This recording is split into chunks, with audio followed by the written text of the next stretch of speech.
굉장히 달라지네요. 더 뮤지컬과 21세기 청년 독립단이 함께하고 유한양행이 후원하는 본격 뮤지컬 평론쇼 스테이지 감동 점사. 안녕하세요, 이동섭입니다. 안녕하세요, 박병성입니다. 오늘 저희와 함께 뮤지컬 마틸다를 이야기해 주실 두 분의 게스트를 모셨는데요. 우선 안녕하세요. 21세기 청년 독립단 뮤직비디오를 만든 김혜성입니다.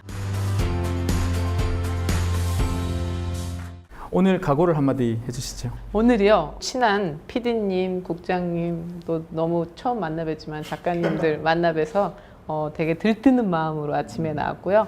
이 반짝반짝하는 기분으로 즐겁게 마틸다에 대해 얘기해 보겠습니다. 네, 안녕하세요. 동아스는 유영소입니다. 아주 훌륭한 어린이가 어른에게 서로 간섭하고 영향을 주는 좋은 뮤지컬 작품 소개하고 싶어서 나왔습니다. 혹시 유튜브로 보셨나요? 네, 봤습니다. 생각보다 우리 MC분들과 국장님과 화면빨이 너무 잘 받으셔서 굉장히 재밌게 봤습니다. 네, 이영수 작가님은? 화면 같은 걸로 보니까 훨씬 더 좋고요. 또 그러면서도 진지한 이야기들도 많이 다루고 있어서 인상적으로 보고 있습니다. 네, 오늘 이 김혜성 작곡가님 그리고 유영수 동화 작가님께서 함께 해주시니까 저희 마틸다를 그 전에 국내 어디에서도 볼 수 없을 만큼 다양한 각도에서 깊이 있게 아마 분석을 할 수 있을 것 같습니다.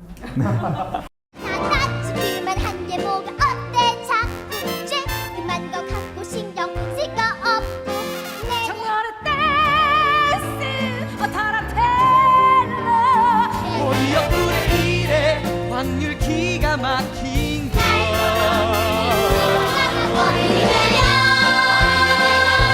엄마 재미없는 정치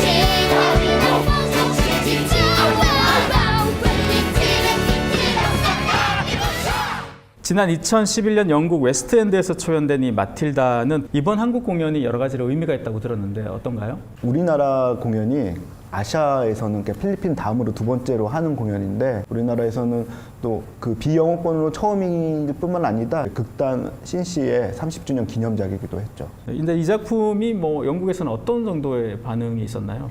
이 작품을 만든 제작사가 로얄 셰익스피어 극단인데 로얄 셰익스피어 극단이 레미제라블을 제작고 25년 만에 두 번째 작품을 제작한 것이거든요. 근데 로얄드 다hl 재단에서 제안이 들어왔어요. 뮤지컬로 만들게 해달라고. 근데 재단에서 그 모든 걸 거부하고 직접 로얄 셰익스피어 극단에 의뢰해서 만든 작품이었고 로얄 셰익스피어 극단에서 무려 7년 동안 다양한 실험을 거쳐서 작품을 올렸고 2011년에 웨스트엔드에 올려서 작품상을 비롯해 여우주연상, 나무주연상 7개의 부문을 수상했는데 이게 올리비에 최다 상을 수상한 기록이에요. 아직 깨어지지 않고 있는 기록입니다. 그만큼 대단한 작품인 것 같은데요. 사실 이 작품은 원래 유명한 동화가 원작이잖아요. 로얄드 다hl이라는 작가에 대한 소개를 간단히 좀 해주시면 좋을 것 같은데. 로얄드 다hl은 이제 영국의 작가인데요.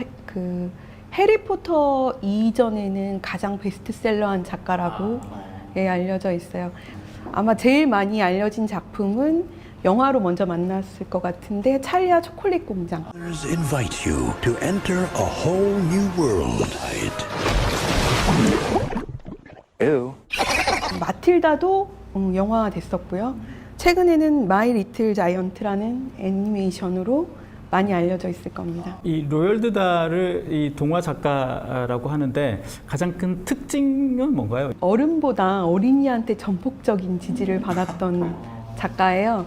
철저하게 어린이 편에서 나쁜 어른들을 물리치고 괴롭히고 응징하는 그런 재미나고 기괴한 상상력을 보여줬던 작가죠. 근데 사실 뮤지컬이다 보니까 동화의 내용을 뮤지컬로 바꿀 때 가장 중요한 게 아마 음악일 것 같은데 이 작곡가인 팀 민치는 또 어떤 분이신가요? 팀 민치는 호주 출신의 코미디언이자 가수이자 배우이자 또 작사가이자 작곡가이자 작가이자 연출가인 정말 다재다능한 아주 똘끼 충만한 너무 재밌는 분이세요. 기본적으로 이 스탠드업 코미디가 가능한 코미디언이라는 2012년 아레나 버전의 지저스 크라이스트 슈퍼스타에서 유다 역을 또 너무나 멋지게 한 뮤지컬 배우이기도 합니다.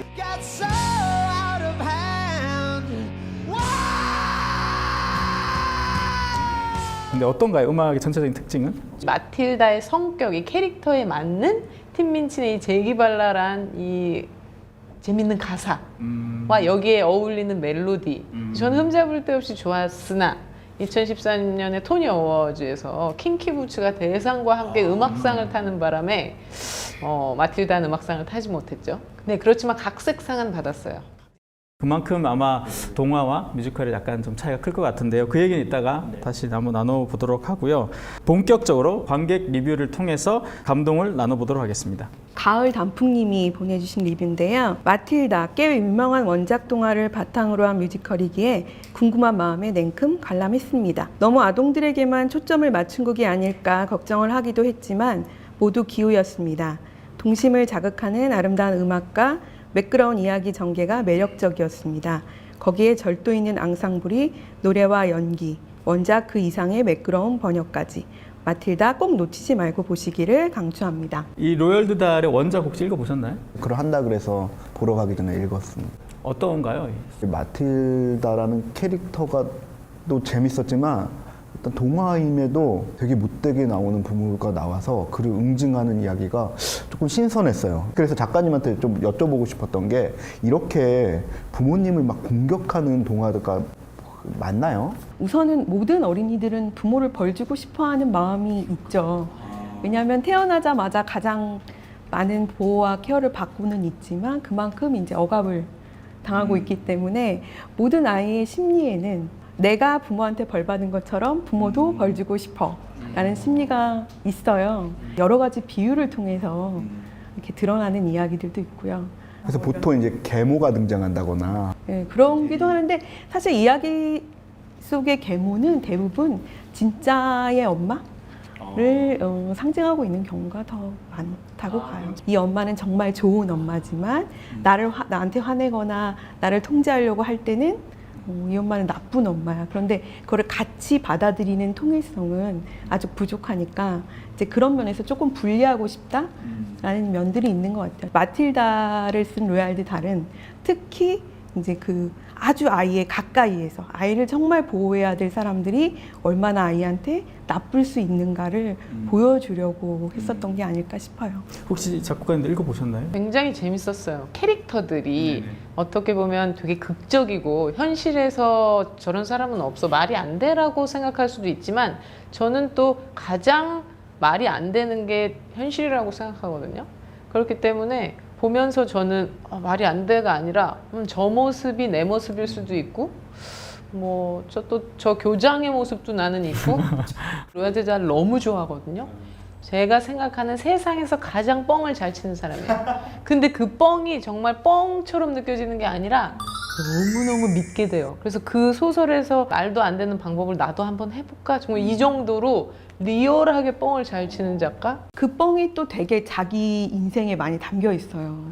경험치가. 그래서 실제로 로얄드 달의 그 동화에 나오는 많은 사건들 중에는 어린 시절에 실제로 했었던 일들이 꽤 많아요. 그러니까 원작과 뮤지컬은 좀 차이가 있다고 들었는데 어떤 차이, 가장 큰 차이가 뭔가요? 원작과 뮤지컬의 가장 큰 차이는 음악이 있다는 거죠. 네, 음악이 있고 전반적으로 이제 마틸다가 중심이 돼서 영웅처럼 전체를 이끌어가는 이야기라면 원작이 뮤지컬에서는 마틸다뿐만 아니라 그 허니 선생님 그리고 거기에 있는 같이 아이들까지도 같이 원장 선생님, 교장 선생님한테 맞서가지고 같이 연대를 해서 이겨낸다는 게 가장 큰 차이인 것 같아요. 뮤지컬이 원작이 갖고 있는 어떤 그 어른들이 약간 거부했던 그런 것들을 만회하려고 하는 노력을 많이 했다고 생각하거든요. 저도 굉장히 동감을 하는데요. 그 원작 마틸다나 영화 마틸다보다 뮤지컬 마틸다가 좀 업그레이드 된 거는 맞는 것 같아요. 뮤지컬이라는 게 그런 매력이 있는 것 같아요. 보여지는 상상, 그리고 들썩이는 어떤 움직임 이런 데서 좀 강렬하게 받아들여지잖아요. 그러다 보니까 그런 뭐 난폭함, 폭력적 이런 것들이 순화되는 것들이 많이 있어요. 그리고 아이들한테도 그것들이 정말 재미있게 받아들여지는 것 같아요. 저는 그 교장 선생님이 굉장히 남자분이 연기했잖아요. 그래서 무섭다라기보다는 약간 웃긴다 그래야 되나요?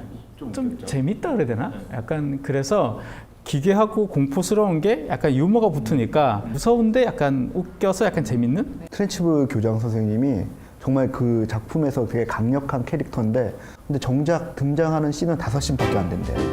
김혜성 작곡가께서 소리도둑인가요? 이 작품을 하신 적 있죠? 소리도둑이라는 작품은 10살짜리 여자아이가 주인공이 돼야 되는 극이었어요.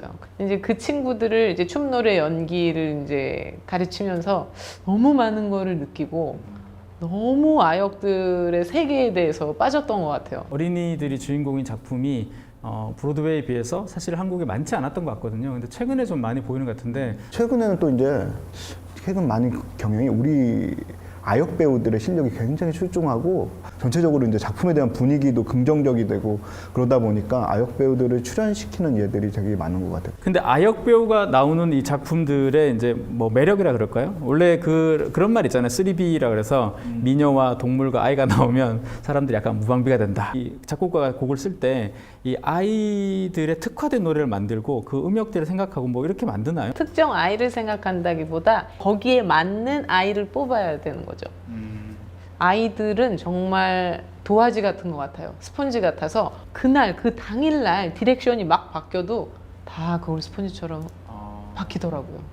정말 대단하다고 느꼈고 그냥 왜 이번에 그 예그린 어워즈에서 마틸다 애들이 수상을 했는데 아역은 아역이겠지가 아니라 귀엽게만 봐주시지 말고 진정한 배우로 봐주셨으면 좋겠어요. 근데 그 말 듣고 정말 너무 웃음이 나왔지만 그 말 사실인 것 같아요. 왜냐면 저도 그 소리도둑 때 박도연 양이랑 10살짜리 친구랑 공연을 하는데 디렉션이 10개가 바뀌면 10개를 다 수정해가지고 완벽하게 해내더라고요. 마틸다 연습 과정도 얘기를 좀 들었는데 아이라고 생각하는데 얘네들이 그 상황을 다 설명을 하면 그걸 이해하고 거기에 맞게 연기를 한대요. 그리고 아역 배우들한테는 추상적인 여기서 무슨 어떤 무지개가 피어나는 것 같은 이런 연기를 좀 해도 이런 거 하면 오히려 더 정확하게 그걸 이해하고 반응을 한다고 하더라고요. 어린이가 이 배우를 한다는 거는 일단은 아까 말씀하신 것처럼 드라마랑 스토리를 인지하고 있다는 거거든요. 공간과 시간을 새롭게 만들고 거기서 자기네들이 새로운 규칙을 만들어내서 막 즐기는 거예요. 그러다 보니까 그 어린이다움의 힘이 그 이 뮤지컬이나 영화나 이런 쪽으로 발산될 때 훨씬 더 크게 나올 수 있는 것 같아요. 릴리01님께서 보내주셨습니다. 5년 전 뮤지컬 마틸다의 When I Grow Up 그네 씬을 보고 완전히 빠져버린 작품이에요. 한국에서 공연한다고 해서 많이 기대하고 기다렸는데 정말 최고였어요. 모든 아역 배우가 발음부터 동작 하나하나 꼼꼼히 연기하는 것이 인상적이었어요. 아이들의 귀여운 목소리와 발랄함 덕분에 공연 내내 웃었어요. 어린이만을 위한 동화 같지만 어른들에게도 위로와 용기를 주는 작품이에요. 강인한 마틸다! 따뜻한 허니 선생님 덕분에 많이 위로받았어요. 라고 보내셨습니다. 굉장히 뭐 동화 성우 같네요. 재밌게 읽어달라고 하셔가지고. 마틸다의 협력 연출이었던 닉 애쉬튼이 이번 아역 배우 오디션 할 때 4개월 뒤에 어느 정도 실력을 갖출 수 있을 것인가를 미리 예상하고 캐스팅했다 이렇게 이야기하는데 실제 이 아역 배우를 이제 오디션 과정부터 이렇게 좀 다르게 접근하나요? 오디션을 기간을 텀을 두고 본다는 것도 되게 흥미로운데 처음 1차를 2017년도 8월인가에 봤대요. 1차를 한 7차례에 거쳐서 본 다음에 한 6개월 후에 2018년도 3월에 본 거예요. 그 사이에 얼마나 성장할 수 있는지. 그러니까 성장이라는 게 뭐 육체적 성장을 얘기하나요? 아니면 실력을 얘기하나요? 아역 배우들은 얼마나 집중하고 사고할 수 있고 또 발전 가능성이 있는지를 많이 본다고 하더라고요. 그래서 그런 것을 파악하기 위해서 오디션 과정도 그냥 노래를 불러다가 아니라 같이 이렇게 게임을 한다거나 어떤 상황에서 너가 어떤 걸 느끼니 뭐 그 상황 연기를 시킨다거나 뭐 그 어떤 집중할 수 있는지를 본다거나 그 거의 1시간 동안 오디션을 본다고 하더라고요. 실제로 그러면 이 아역 배우를 선별하는 가장 중요한 기준이 있나요? 우리 작품과 맞는 친구를 뽑는. 어떤 작품이건 사실 성인이건 다 마찬가지예요. 저 캐릭터가 걸어온다. 이게 가장 중요한 거거든요. 그 다음에 유연함. 한정된 시간 내에 내가 하는 디렉션을 빨리빨리 받아치고 거기에 유연하게 대처할 수 있는가. 그게 또 배우의 가장 좋은 덕목이잖아요. 그다음에 아역 배우를 선발할 때 아역 배우로서의 가장 중요한 요소는 이런 것 같아요. 또래보다 몸집은 작으나 또래보다 똑똑한. 굉장히 복잡하고 어렵네요. 어렵죠. 예. 빌리는 키가 145 이상이 되면 안 될 거예요. 너무너무 잘해. 춤, 노래, 연기 너무 잘하고 그냥 빌리 그 자체인데 키가 145면 얘는 더 클 거잖아요. 공연 때. 그렇기 때문에 얘는 아쉽지만 탈락이죠.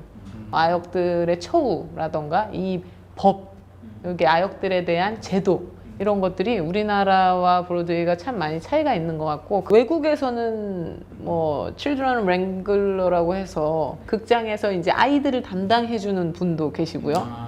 뭐 아이들이 수업에 참여를 많이 못 하잖아요, 아역들이. 그런 거를 대비해서 튜터도 있어요. 법적 조항이 되게 있더라고요. 그리고 몇 시간에 한 번씩 애들은 쉬게 해줘야 되고 뭐 밥을 먹여야 되고 뭐 학교를 갈 때는 이렇게 공부를 시켜야 되고 이런 게 이제 제도적으로 있는데 지금 그 큰 프로덕션 같은 경우는 이제 샤프롱이라고 그래서 아이들을 케어하는 분들을 두기는 하는데 기본적인 것들은 좀 약간 취약한 것 같아요. 하고 싶은 말 다 하는 스타일인데 엄청 피곤하거든요. 되게 심각하게 그거를 바라보면서 쟤는 어떻게 될까? 뭐 아 근데 저는 말 못하고. 저는 약간 그럴 수도 있다고 봐요. 바이버 캐리스트. 저도 뭐 해야 될 것 같은데. 두 분 다 방송 욕심이 있으니까.